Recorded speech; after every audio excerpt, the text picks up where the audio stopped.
நீங்கள் பார்த்துக் கொண்டிருப்பது நாட்டுக்கோட்டை நகரத்தார் டிவி. கண் போல் வளர்ப்பதில் அன்னை அவள் கவிஞனாக்கினாள் என்னை அப்படின்னு சொன்னார்ல எங்க வீட்டுக்காரர். என்னை பார்த்து எப்போ அந்த பாட்டு தான் பாட எப்படி சொல்லுவார் தெரியுமா?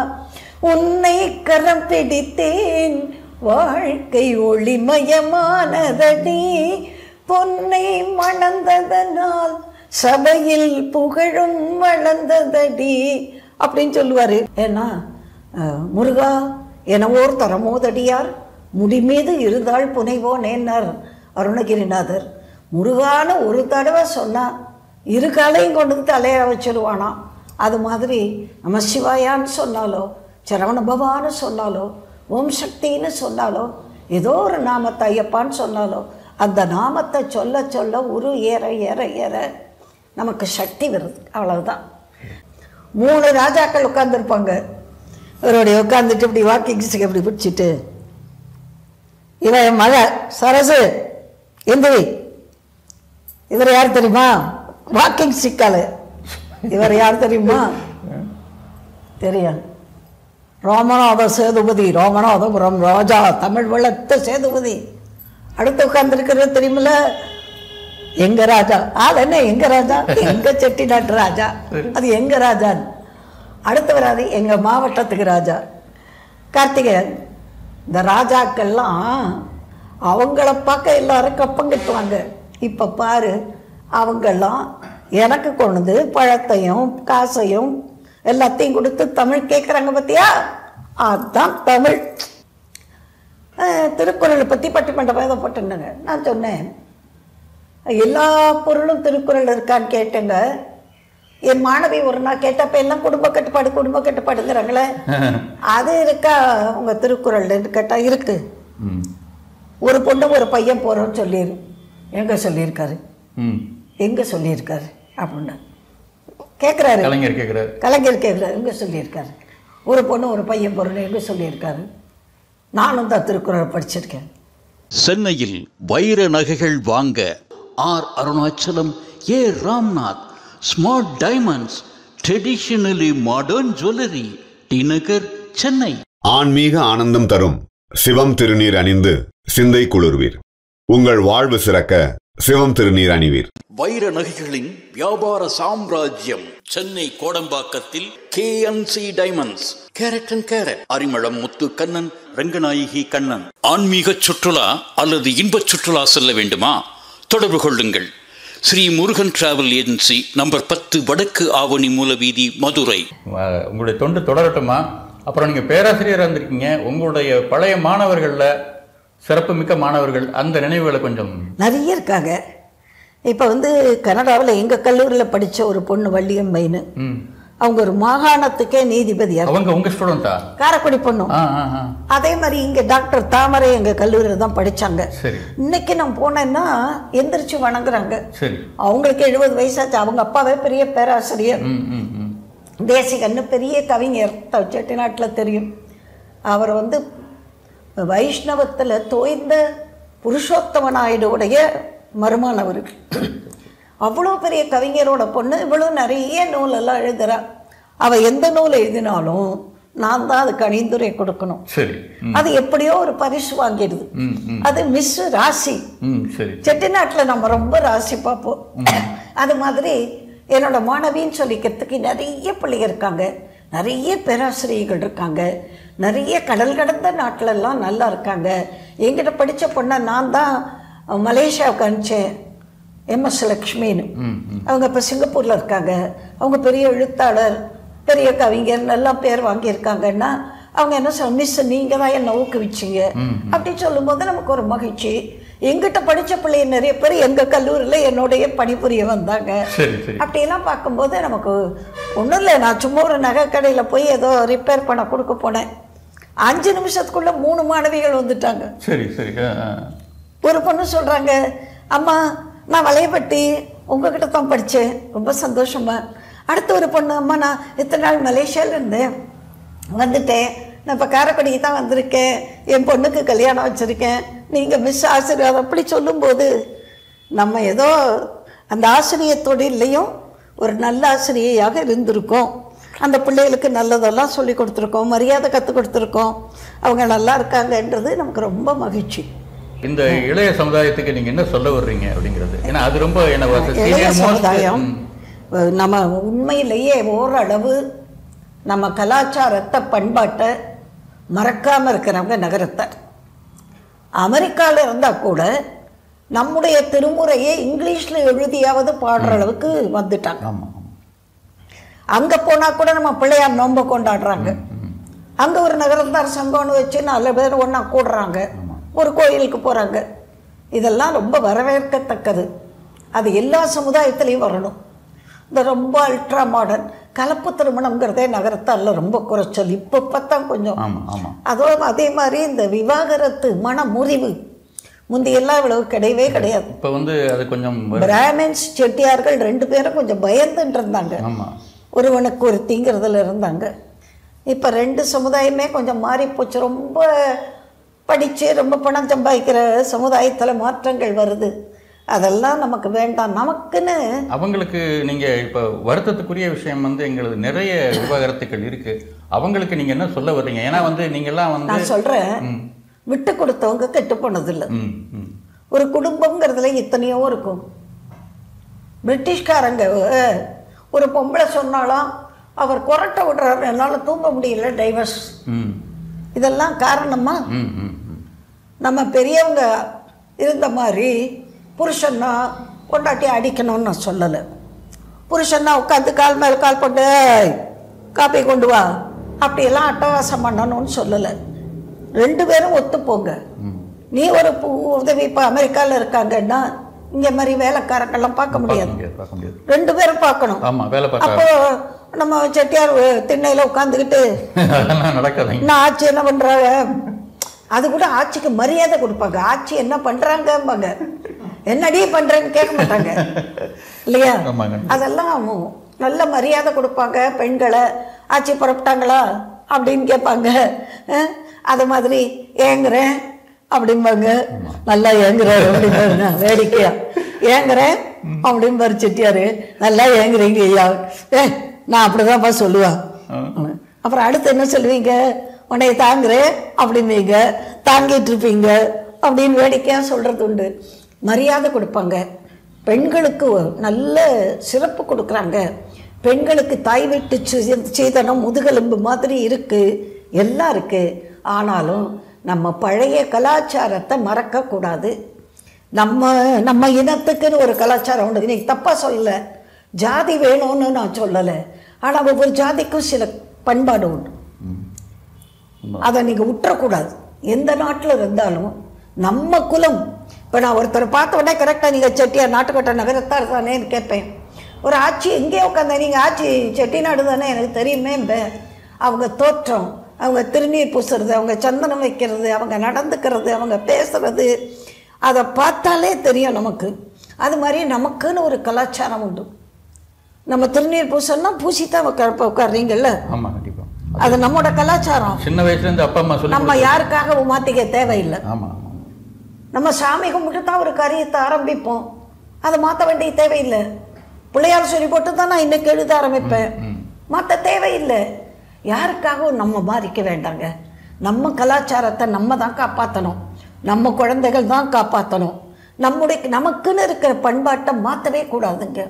இப்போ செட்டிவிடுனா ஒரு கல்யாணம்னா எப்படி பேசி முடிக்கிறது, அப்புறம் முறைச்சிட்டை எழுதுறது, அப்புறம் கோயிலில் கொண்டு வைக்கிறது, என்னென்ன உண்டோ அதெல்லாம் அப்படியே நடக்கணுங்க. இப்போ காரைக்கால் அம்மையார் புராணத்தில் பார்த்தீங்கன்னா சேக்கிரார் அப்படியே சொல்லியிருக்காரு. நகர இந்த சிஸ்டம் அதிலே இருக்கு, அப்படி இது சொல்லியிருக்காங்க, அப்படியே சொல்லியிருக்காரு.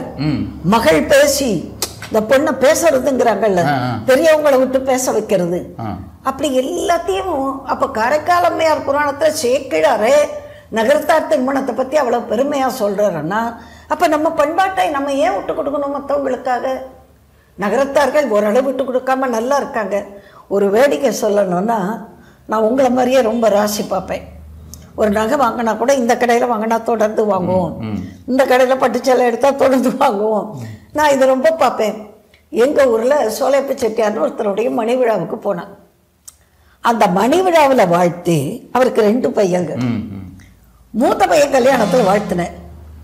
மூத்த பையனுக்கு மணி விழா நடந்தது, அதுலயும் வாழ்த்துனேன். அடுத்த பையனுக்கு ரெண்டு பொண்ணு, அந்த 2 பொண்ணு கல்யாணத்திலயும் நான் வாழ்த்துனேன். அந்த மூத்த பொண்ணு கல்யாணம் ஆகி போனவளுக்கு பையன் பிறந்தான் மெட்ராஸ்ல குரோம்பேட்ல. அந்த குழந்தைக்கு தொட்டில் போடி பேர் வைக்கிறதுக்கு நான் போய் வாழ்த்துனேன். அவங்க ஒரு புது பிளாட் வாங்கி கிரகப்பிரவேசம் பண்ணாங்க, அங்கேயும் நான் போய் வாழ்த்துனேன். அப்ப சொன்னேன், நான் உங்க வீட்டில் இது 4வது தலைமுறையை வாழ்த்துறேன். உங்க தாத்தா, உங்க அப்பா, நீ, உன் குழந்தை 4 தலைமுறையை வாழ்த்திட்டேன். இது எவ்வளவு பாக்கியமா இருக்கு. ஒரு ராசின்னு சொல்லுவாங்க இல்லையா, அந்த ராசியை நம்ம பார்க்குறோம், அதை மாற்ற வேண்டாம். நீங்கள் செட்டியோட நல்ல இப்போ அம்மா வந்து ஒரு ஆட்டசங்கோட்டையில் ஒரு வீட்டில் போய் நான் சஷ்டியப்த பூர்த்திக்கு வாழ்த்தினா, சதாபிஷேகத்துக்கும் போய் வாழ்த்தினேன். எல்லாரும் என்ன சொன்னாங்க, அம்மா சஷ்டியப்த பூர்த்திக்கு வந்தாங்க, சதாபிஷேகத்துக்கு வந்தாங்க. அப்படி சொல்லும்போது இந்த ராசியெல்லாம் நம்ம மாற்றணுங்கிற தேவையில்லை. நம்முடைய கலாச்சாரத்தை மாற்றக்கூடாது. எதுக்கெடுத்தாலும் இப்போ வந்து ஈகோ, நான் படிச்சுட்டேன் நீ படிச்சுட்டேன், படிப்பு. நான் இப்போ நான் வந்து எம்ஏ பிஹெச்டி, எங்கள் வீட்டுக்காரர் எம்ஏ.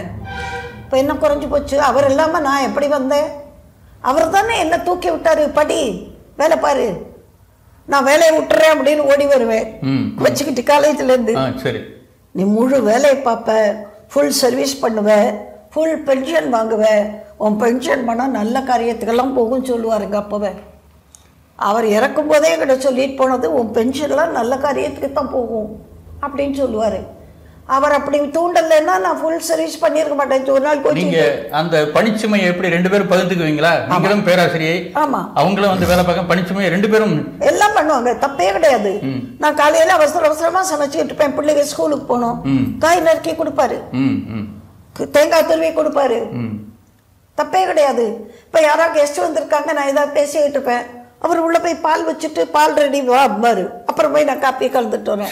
அந்த மாதிரி விட்டு கொடுக்கறதுல தப்பே கிடையாது. அதுதான் இப்ப இங்க பிரச்சனை. இப்ப இளையவர்கள்ட்ட, இந்த இளையவர்கள் வந்து அன்புனால கேட்கலாம், இந்த திமிரு பண்ணக்கூடாது.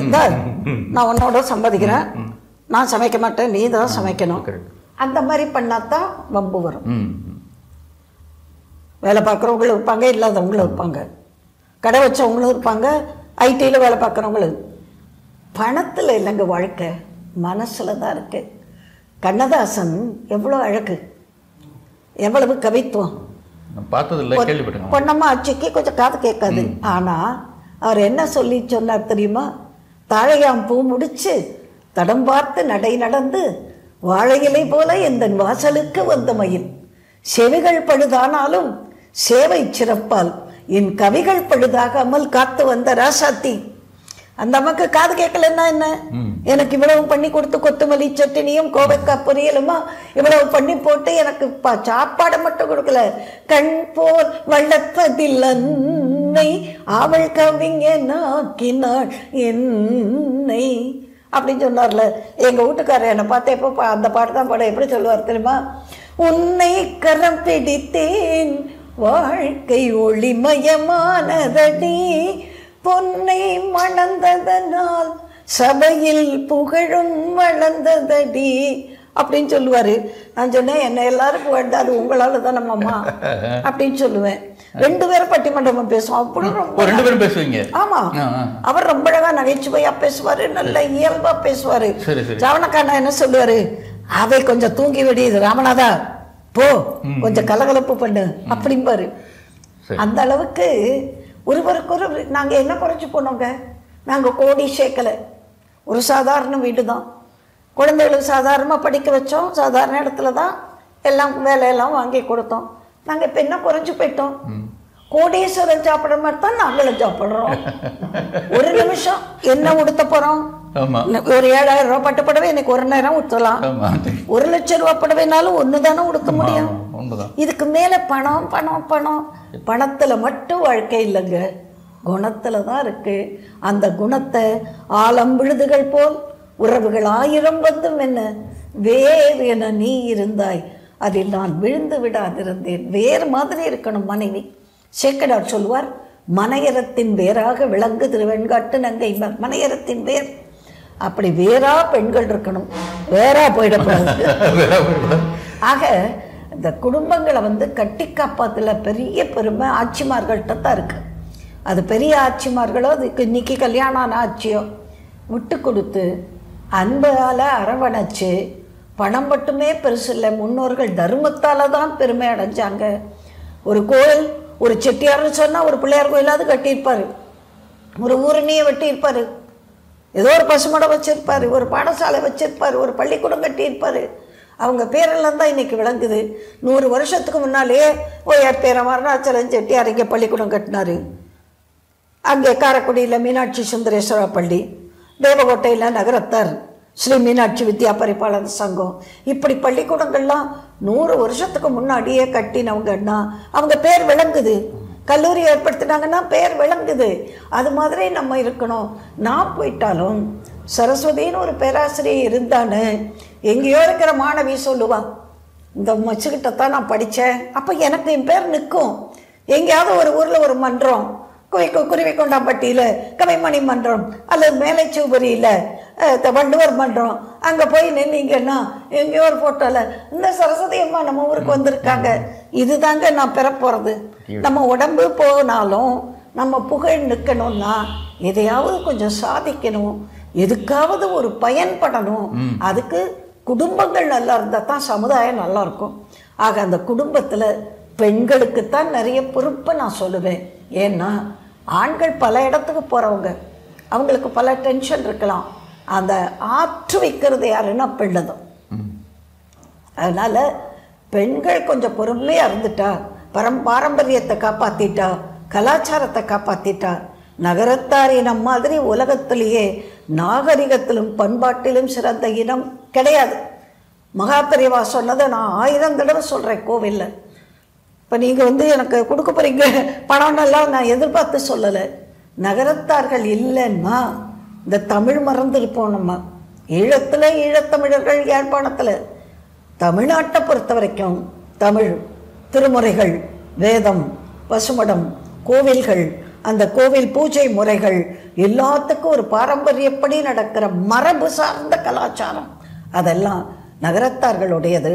அதை மறந்துடாதீங்க, அதை காப்பாற்றிட்டுருங்க, அதை அடுத்த தலைமுறைக்கும் கொண்டு போங்கிறது தான் என்னுடைய விண்ணப்பம். சரி, ஆமாம். நீங்கள் இன்னொரு விஷயம் நாங்கள் தெளிவுபடும் உங்கள்கிட்ட 84 வயசில் இவ்வளவு நீங்கள் ஒரு அந்த ஒரு உச்சரிப்பும் சரி, எந்த ஒரு குரல்லையும் பிசுறுதட்டலை, உடல்நிலையை எப்படி நீங்கள் பாதுகாக்கிறீங்க, அதை இளைஞர்களுக்கு சொல்லுங்கள். நான் மனவளக்கலை யோகா தான், வேறு ஒன்றும் இல்லை.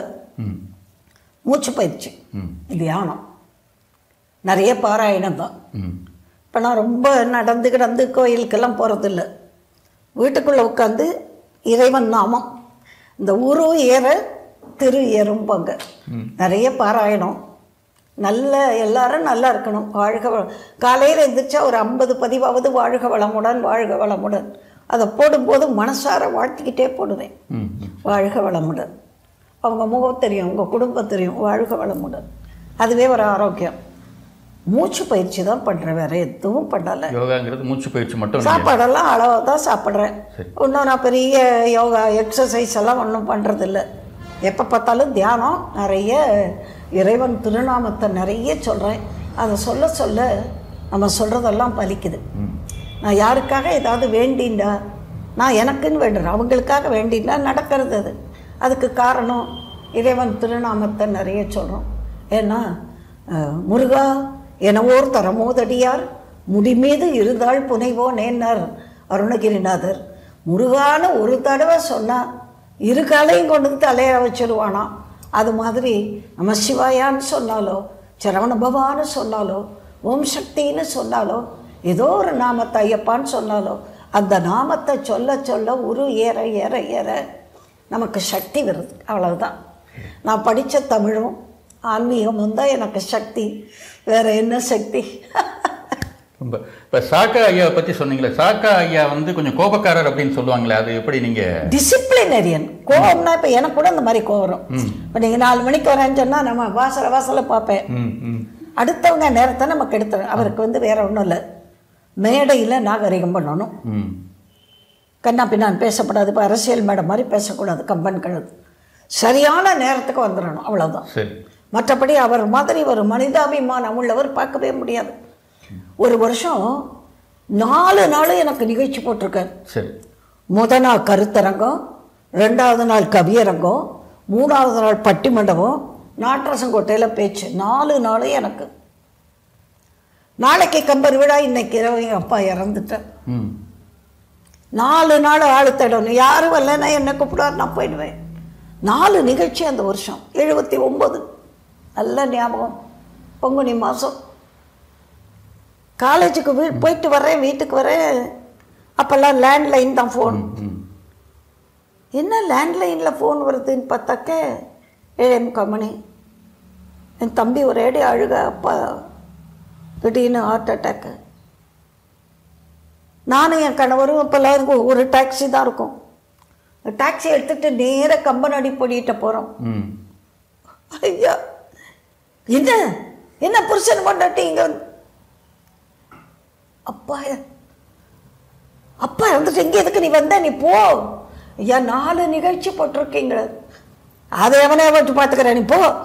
அங்கே போய் ஒரு 1/2 மணி நேரம் முன்னாடி போய் அவங்களுக்கு உங்கள் அம்மாவுக்கு தம்பிக்கு துணை இருப்பியா, இங்கே வந்து இதை சொல்லிட்டு ஃபோனில் சொல்லியிருக்கலாம். அப்போ தான் அந்த மனிதாபிமானம். அவர் கோபம், மற்றவங்களா இருந்தால் கோவப்படுவாங்க. உன்னை நம்பி 4 நிகழ்ச்சி போட்டேன், இப்படி பண்ணிட்டேன்னு சொல்லுவாங்க. இதெல்லாம் யார் என்ன செய்ய முடியும்? போ, கை செலவுக்குள்ள வச்சிருக்கியா காருக்கெல்லாம் அப்படிங்கிறாரு. அவர் கோபக்காரர்னா நேர்மையாக இருக்கணும், பொய் பேசக்கூடாது, குறிப்பிட்ட நேரத்துக்கு வரணும், அவ்வளோதான். மற்றபடி அவர் கோபம்னா நியாயமான கோபம், நேரம். அதே மாதிரி தான் தமிழ்கடல் ஐயாவும். ராயசோ ஐயா தமிழ்கடல்னு சொன்னா உலகத்திலே அவர் தான். சரி சரி சரி. இன்னைக்கு அவங்க சொல்லணும் நம்ம ஆடியன்ஸுக்கு. அப்படி உட்காந்துருப்பாங்க, நாங்கள்லாம் தரையில் அப்படி உட்காந்துருப்போம். கோடீஸ்வரன் ஆனா சொன்னா அண்ணாமலை செட்டியார், ராயவரம் பிவிஆரம் குழந்தையன் செட்டியார், மூமே முத்துராமண்ணா, சக்தி திருநாவுக்கரசு, நவயுக புருஷராலய எம் ஐயப்பண்ணா. அவங்க இல்லைன்னா அண்ணா அண்ணா தான் சொல்லுவேன். எல்லாரும் கீழே உட்காந்துருப்பாங்க. இங்கே ஒரு சேர்ல ராமநாதபுரம் ராஜா, ராமநாத சேதுபதி. அடுத்த சேர்ல செட்டிநாட்டு அரசர் முத்தையா ராஜா, முத்தையா செட்டியார். அடுத்த சேர்ல கார்த்திகேய வெங்கடாஜலபதி ராஜா, அவருக்கு அப்போ 29 வயசு, சின்ன பிள்ளை. 3 ராஜாக்கள் உட்காந்துருப்பாங்க. இவருடைய உட்காந்துட்டு இப்படி வாக்கிங் இப்படி பிடிச்சிட்டு, இவன் என் மக சரசு எந்திரி. இவர் யார் தெரியுமா? வாக்கிங் ஸ்டிக்கால. இவர் யார் தெரியுமா? தெரியும், ராமநாத சேதுபதி, ராமநாதபுரம் ராஜா, தமிழ் வளர்த்த சேதுபதி. அடுத்து உட்கார்ந்துருக்கிறது தெரியுமில்ல, எங்க ராஜா. அது என்ன எங்க ராஜா? எங்க செட்டிநாட்டு ராஜா, அது எங்க ராஜா. அடுத்து வராது எங்க மாவட்டத்துக்கு ராஜா கார்த்திகேயன். இந்த ராஜாக்கள்லாம் அவங்கள பார்க்க எல்லாரும் கப்பம் கட்டுவாங்க. இப்போ பாரு, அவங்கெல்லாம் எனக்கு கொண்டு பழத்தையும் காசையும் எல்லாத்தையும் கொடுத்து தமிழ் கேட்குறாங்க பார்த்தியா, அதுதான் தமிழ். அவர் மூலம்னா ஒரு அரசாட்சி தான் அவர். அவ்வளோ பேர் உட்காந்து பாடம் கேட்போம். அப்போது கவனம் இல்லாமல் அப்படின்னா ஒரு கம்பால ஒரு தட்டு தட்டுவார். எங்கே பார்க்குறேன் நான் என்ன பாட்டு சொன்னேன் சொல்லு, சொல்லிடுவேன் சொல்லிடுவேன். அந்த சின்ன பிள்ளைக்கே ஒரு விளையாட்டு பார்த்துட்டு இருப்பேன். அந்த மாதிரி இருந்தால் தான் அவங்களுக்கெல்லாம் கோவம் வரும். பாசத்தில் நெகழ்ந்தவங்க அவங்க மாதிரி. 1 மாதம் நான் போய் பார்க்கல, எங்கேயா நிகழ்ச்சிக்கு போயிட்டேன் லீவு நாள்லன்னா, ஏன் இல்லை முத்துராமன் கார் எடுத்து போய் கூப்பிட்டு வந்துடுறியா 2 பேரையும், வேறு மாமாவே என்ன 2 பேரையும் ஜோடியாக தான் கூப்பிட்டு விடுவார். அப்படியெல்லாம் ஒரு பாசம் அன்பு. அவங்க ஊட்டி வளர்த்த பிள்ளைங்க. நான் சாப்பாடை மட்டும் கொடுக்கல, தமிழை கொடுத்தாங்க எனக்கு, பண்பாட்டை ஊட்டி வளர்த்தாங்க. வாழ்க்கையில் இன்னைக்கு நான் ஒவ்வொரு நிமிஷமும் சாப்பிட்றது நகரத்தார் சாப்பாடு தான். ஒரு பெரிய விஷயம். அப்புறம் அம்மாவை பற்றி சொன்னீங்களே, பழைய முதல்ல அம்மா ஜெயலலிதா அம்மாவை பற்றி, அவங்களோட அறிமுகம் உங்களுக்கு? யார் யார்? ஜெயலலிதா அம்மா கூட. ஆமாம், ஜெயலலிதா அம்மா வந்து எட்டயபுரம் பாரதி விழாவில் தான் அவங்க வராங்க. சரி.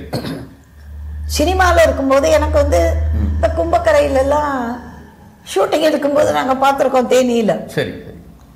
அம்மம்மா காட்டு வந்து ஷூட்டிங்கில் பார்க்குறீங்க? ஷூட்டிங்கில் பார்த்தது தான் தெரியும். ஒரு சின்ன பொண்ணு இந்த துள்ளு துள்ளுதுட்டு. இங்கே எட்டயபுரம் பாரதி அப்போ எம்ஜிஆர் அறநிலையத்துறை செய்தித்துறைக்கு ஆர்.எம். வீரப்பன் தான் அமைச்சர். அவருக்கு பிஆர்ஓ வந்து இன்னொரு வீரப்பன். சரி. அந்த வீரப்பண்ணாக்கு என்ன சத்தியசீலன்லாம் ரொம்ப பிடிக்கும். எங்களை எல்லா நிகழ்ச்சியிலையும் போட்டுருவார். நாங்களும் சின்சியராக நல்லா பண்ணுவோம், அவங்களுக்கு எந்த தொந்தரவும் கொடுக்க மாட்டோம். எட்டயபுரம் பாரதி விழாவில் 100ஆண்டு விழாவில் மகளிர் அரங்கம். சரி. என் பக்கத்தில் ஜெயலலிதா அம்மா. எம்ஜிஆர் விழா எல்லாத்துலேயும் நான் பேச போகிறதுனால எம்ஜிஆர் என்னை கூப்பிட்டு விட்டார். சரி சரி. நான் இறங்கி ஐயான்னு, அம்மு இது வரைக்கும் சினிமாவில் வசனம் எழுதி கொடுத்தது தான் சொல்லும், இன்னைக்கு பாரதியாரை பற்றி பேச போகுது, அது கொஞ்சம் முன்பின்னாக இருந்தாலும் அடுத்து நீ பேசி தூக்கி விட்டுரு, அதனோட அரசியல் பிரவேசமே இதில் தான் இருக்கு அப்படின்னு என்னை கூப்பிட்டு சொல்கிறார். அடுத்து சொல்கிறாரு, அவளை முதல்ல விட்டுரு, நீங்கள்லாம் பேராசிரியர்கள், நீயோ இளம்பரையோ காந்திமதியோ யார் இந்திராவோ பேராசிரியர்கள், நீங்கள் யார் எந்த கருத்து விட்டாலும் வேறு கருத்தை நீங்கள் பேசிடுவீங்க. அம்முக்கு அப்படி இல்லை, அது கொண்டு இருக்கிற கருத்தை தான் பேச முடியும், அவளை முதல்ல விட்டு. 2 தானே அவர் நடத்துகிற விழா. முதல்ல அந்த அம்மாவை பேச விட்டு அடுத்து நான் வந்தேன். ஜெயலலிதா அம்மா, நீங்கள் நடிப்புலையும் நடனத்துலேயும் தான் கொடியேட்டி பரப்பீங்கன்னு நினச்சேன், பேச்சில் இப்படி நாங்களாம் பேசவே வேண்டாம் போல் இருக்கு, அப்படி இப்படி தூக்கி விட்டு போடுறேன், தூக்கி விட்டோம். அப்போ அந்த அம்மாவோட அரசியல் பிரவேசத்துக்கு ஒரு சின்ன காரணம் ஆகிட்டேன். நான் பாட்டெல்லாம் பாடினேன். அப்போது எம்ஜிஆர் பக்கத்தில் குன்றக்குடி அடிகளார், இந்த பக்கம் சாவணக்கானா, இந்த பக்கம் வாசுப மாணிக்க ஐயா, எல்லாம் வரிசையில் உட்காந்துருக்காங்க. எம்ஜிஆர் கிட்ட மந்திரியெல்லாம் பின்னால், பாவுசா பின்னால் உட்காந்துருக்காரு, நல்லுச்சாமி பின்னால் உட்காந்துருக்காரு, எல்லா மந்திரியும் பின்னால் உட்காந்துருக்காங்க, நடிகரியெல்லாம். சாவணக்கானா சொல்கிறாரு, நம்ம பிள்ளைங்க நம்ம கம்பன் கடத்துக்கு குழந்தை 9 வயசுலேருந்து கம்பன்ட்ட அப்படிங்கிறாரு. ஆரம்பி சொல்கிறார், நம்ம விழா எல்லாத்துக்கும் அம்மா இல்லாமல் இல்லை அப்படிங்கிறாரு. அப்போ வாசுப்பா மாணிக்கய்யா சொல்கிறாரு, இந்த அம்மாவுக்கு இந்த வாரம்தான் எங்கள் பல்கலைக்கழகத்தில் டாக்டர் பட்டம் கொடுத்துருக்கோம், இன்னும் உங்களுக்கு கடிதம் போல் வைவா நேர்முக தேர்வு முடிஞ்சிருச்சு அப்படிங்கிறாரு. கேட்டாரா இல்லையா எம்ஜிஆர், நாங்கள் மேடைக்கு வந்துட்டார். ஏன் இவர் நடுவில் மேடைக்கு வரமாட்டாரே, நான் ஒரு நிமிஷம் ஒன்று சொல்லலாமா, நம்ம பேசுனது எதான்னு சொல்ல போகிறாரோன்னு நாங்கள் நினச்சிட்டு இருக்கோம். எம்ஜிஆர் மேடைக்கு வராரு, ஒரே கைதட்டு எல்லாம். அப்போல்லாம் இந்த தெருவெல்லாம் கூட்டம் எட்டயபுரத்தில். எம்ஜிஆர் நடத்துகிற விழா, எம்ஜிஆர் வந்து உட்காந்துருக்காருன்னா, அது ஜெயலலிதா வர நடிகை வந்திருக்காருன்னா, நான் ஒரு நிமிஷம் ஒன்று சொல்லலாமா அப்படின்னாரு. உங்கள் விழா நீங்கள் நடத்துகிறீங்க, நீங்கள் நான் படிக்காதவன், ஆனால் படித்தவங்களை மதிக்கிறவன், அதுலேயும் பெண்கள் படித்தா பெண் கல்வியை ரொம்ப மதிக்கிறவன். இன்றைக்கி மகளிர் அரங்கத்தை இத்தனை பேரையும் பெண்களை உட்காத்தி வச்சிருக்கிற வேளையில் எனக்கு ஒரு சந்தோஷமான செய்தி கிடச்சிது. மதுரை பல்கலைக்கழக துணைவேந்தர் வாசுப்பா மாணிக்கனார் சொன்னார், இப்போ மகளிர் அரங்கத்தில் பேசின சரஸ்வதி ராமநாதன் அம்மாவுக்கு டாக்டர் பட்டம் கிடச்சி. அவர் வாயினால சொல்ல எல்லாரும் எந்திரிச்சு கைதட்ட, நான் போய் அவருக்கா இல்லை விழ வாசுப்பா மாணிக்கன் ஒரே அமக்களமாச்சு. அப்போ எல்லாரும் சொன்னாங்க, நீ எவ்வளவு புண்ணியம் பண்ணியிருந்தா எல்லாருக்கும் ஒரு கார்டு போகும். The syndicate is pleased that you are conferred Doctor of Philosophy அப்படின்னு விட்டு ஒரு கார்டு தான் போடுவாங்க, கவர் கூட அனுப்ப மாட்டாங்க. ஒரு நாட்டினுடைய முதலமைச்சர், மாகாணத்தோட முதலமைச்சர் வந்து உனக்கு டாக்டரேட் கிடைச்சிருக்குங்கிறது இத்தனை ஆயிரம் மக்கள் அவர் வாயினால பெரிய விஷயம், உனக்கு பெரிய பாக்கியம் இல்லையா? அப்போ கீழே சொல்கிறாரா, இந்த அம்மாவை கூடி சீக்கிரம் ஒரு வைஸ் சான்சலர் ஆக்க அப்படின்னு நல்லுசாமி அமைச்சர்கிட்ட சொல்கிறாராம். நமக்கெல்லாம் போய் பின்னாடி இப்போ போகிறதுக்கெல்லாம் தெரியலை. நிச்சயமா நான் கொஞ்சம் போய் பின்புலத்தில் யாரையாவது பிடிச்சி இதான் பண்ணியிருந்தேன், நமக்கு என்ன கொடுத்து வச்சிருக்கோம். இதே நேரத்தில் கலைஞர் கூட உங்களுக்கு அறிமுகம். கலைஞர் தலைமையில் நிறைய பேசியிருக்கேன், கம்பன் கழகத்தில், பாரி விழாவில், எல்லாத்துலையும் ரொம்ப ரசிப்பார், நல்லா ரசிப்பார். ஒரு நாள் நாங்கள் ஒரு திருக்குறள் விழா, அடிகளார் விழாவில் இவர் வந்து பாரி எங்களுக்கெல்லாம் பட்டம் கொடுக்குறாரு. பாரி மன்னனா செந்தமிழ் திலகம்னு எனக்கு பட்டம் கொடுக்குறாரு. சாயங்காலம் பட்டிமண்டபம். அப்போ அவர் வந்து பொதுப்பணித்துறை அமைச்சர், சிஎம் இல்லை, அவர் பொதுப்பணித்துறை அமைச்சர் உட்காந்துட்டுருக்கார். திருக்குறளை பற்றி பட்டிமன்றம் ஏதோ போட்டுருந்தாங்க. நான் சொன்னேன், எல்லா பொருளும் திருக்குறள் இருக்கான்னு கேட்டேங்க. என் மாணவி ஒரு நாள் கேட்டப்ப எல்லாம் குடும்ப கட்டுப்பாடுங்கிறாங்களே, அது இருக்கா உங்கள் திருக்குறள்னு கேட்டால் இருக்கு. ஒரு பொண்ணு ஒரு பையன் போகிறோன்னு எங்கே சொல்லியிருக்காரு அப்படின்னா கேட்குறாரு. கலைஞர் கேட்குறாரு, எங்கே சொல்லியிருக்காரு? ஒரு பொண்ணு ஒரு பையன் போகிறோன்னு எங்கே சொல்லியிருக்காரு? நானும் தான் திருக்குறளை படிச்சிருக்கேன். ஐயா அந்த கலைஞர், ஐயா குழந்தைகளை வந்து ரொம்ப இனிமையானவர்கள்னு சொல்கிறோம். எப்போ குழல் இனிது யாழ் இனிது என்பர் தம் மக்கள் மழலை சொல் கேளாதவர்னா. குழல் யார் கையில் இருக்கு? ஒன்று இப்போ இந்த பக்கம் சத்யசீலம் கண்ணன் கையில் இருக்கு. யாழ் யார் கையில் இருக்கு? சரஸ்வதி கையில் இருக்கு. உடனே கலைஞர் சொல்றாரு, இந்த அம்மா குரல்லையும் இருக்கு. என்ன இந்த அம்மா குரல்லையும் இருக்கு, அழகாக பாடுறாங்க அப்படின்னாரு. நான் 2-3 பாட்டு தமிழங்கள் இளமைக்கு பலதெல்லாம் அவருக்கு பாவேந்தர் பாட்டு பிடிக்கும்னு பாடினேன். அதெல்லாம் கேட்டுட்டு சொல்கிறாரு, இந்த அம்மா குரல்லையும் இருக்குது. உடனே எல்லோரும் கைது சொன்னேன். குழல் வச்சிருக்கிற கண்ணா ஆம்பளை பையன், யாழ் வச்சிருக்கிற சரஸ்வதி பொம்பளை பிள்ளை. குழல் இனிது யாழ் இனிது, கண்ணன் சரஸ்வதி, ஒரு பையன் ஒரு பொண்ணு போதும்னு சொல்லி அப்படின்ட்டு சொல்கிறாரு. 20 வருஷம் கழித்து கம்பன் கழகத்தில் மெட்ராஸில் பேசுகிறோம். அப்போ சொல்கிறாரு, நீ தானே குடும்ப கட்டுப்பாட்டை பற்றி திருக்குறளை சொல்லியிருக்குன்னு சொன்னவ. அவ்வளோ தூரம் ஒரு ஞாபக சக்தி. 20 வருஷம் கழிச்சு சொல்கிறார். அதுக்கப்புறம் ஒரு 20 வருஷம் கழிச்சு அறிவாலயத்தில் நான் அவரை பற்றி எழுதின புக்கு கையெழுத்து வாங்க போகிறேன். ஸ்டாலின், ஆர்காட்டார், எல்லப்பா, நம்ம அன்பழகன் ஐயா எல்லோரும் இருக்காங்க. ஸ்டாலின் ஐயா சொல்கிறார், நம்ம அண்ணா நூற்றாண்டு விழாவில் நீங்கள் அறிமுகப்படுத்துறீங்களாக்கும். என் தலைமையில் அந்த அம்மா 20 வருஷத்துக்கு முன்னாடியே பேசியிருக்காங்க. என்னம்மா அப்போ நீங்கள் என்ன சொன்னீங்க? சீதை கைவளைய திருப்புற மாதிரி கடைக்கண்ணால் அப்படி ராமனை பார்த்தான்னு ஒரு நடனம் அபிநயம் படிச்சீங்களா? அப்படியே காலில் விழுந்துட்டேங்க. எனக்கே மறந்து போச்சு. அவர் சொல்கிறாரு, இந்த கைவளைய திருப்புற மாதிரி ராமன் அப்படி கடைக்கண்டால அப்படி பார்த்து சொன்னீங்களா? அபிநயம் படிச்சிங்களா? அதுக்கு 3 அர்த்தம் சொன்னீங்களே. அப்புறம் என்ன, விளையலை பார்த்து அதில் இருக்கிற ராமனுடைய பிம்பம் அந்த கல்லில் தெரிஞ்சுது, ஆஹா அப்படின்னு மகிழ்ந்தான் சொன்னீங்களா? 3வது என்ன சொன்னீங்க? இவ என் வளையை பார்க்குறேன்னு இப்படி பார்த்தா எல்லாரும் என்ன பார்த்தாங்க? இது என்ன வளை அப்படின்னு பார்த்தாங்க. ராமன் என்ன வளை அப்படின்னு பார்த்தான். நடனம் மாதிரி ஆடினீங்களா அப்படிங்கிறாரு. அப்படியே காலில் விழுந்துட்டேன். எப்போ எத்தனை ஆயிரம் கூட்டம், எத்தனை ஆயிரம் பேர், எத்தனை பேச்சு தினம் பார்த்துக்கிட்டே இருக்காரு. அப்படியே அந்த அபிநயத்தை சொல்லி முதல் நிகழ்ச்சியில் வந்து 20 வருஷம் கழிச்சு கம்பர் விழாவில் சொல்றாரு. கம்பர் விழா முடிஞ்சு 20 வருஷம் கழிச்சு இப்ப சொல்றாருங்கிறா. அதெல்லாம் உண்மையில் மிகப்பெரிய ஆளுமையோட எப்படி ஒரு அவங்களோட எல்லாம் நம்ம பழகினோங்கிட்ட நான் யார்கிட்டையும் எந்த எனக்கு பட்டம் கொடுங்க, எனக்கு பதவி கொடுங்க, நீங்கள் யார்கிட்டையும் கேட்டதில்லை. கடவுள் பார்த்து நம்ம கொடுக்கறது ஏதோ அது நமக்கு ஒன்றும் குறையில்லை. ஆண்டவன் துணை இருக்கும்போது, நல்லவர்கள் துணை இருக்கும்போது நமக்கு எந்த குறையும் இல்லை. இன்னுமே 84 வயசுக்கு அப்புறம் யார் பின்னாலேயும் போயோ யார்கிட்டையும் கெஞ்சியோ ஒன்றும் வாங்க போகிறது. எனக்கு ஒரு கம்பர் விருதே எப்போ கிடச்சிது?